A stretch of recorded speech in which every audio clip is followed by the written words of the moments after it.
Hey everyone! In today's tutorial, I'll be showing you how to increase the row and column size in Excel.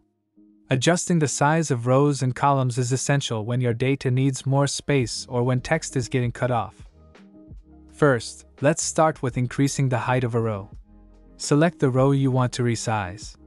I want resize all 5 rows, so you can do this by clicking and dragging your mouse over the row numbers on the left. Now in the Cells group, click on the Format drop-down menu. Choose Row Height from the options. A dialog box will appear. Enter your desired row height, for example, 30, and click OK. Now let's move on to increasing the width. Select the columns you want to resize. In the Cells group, click on the Format drop-down menu.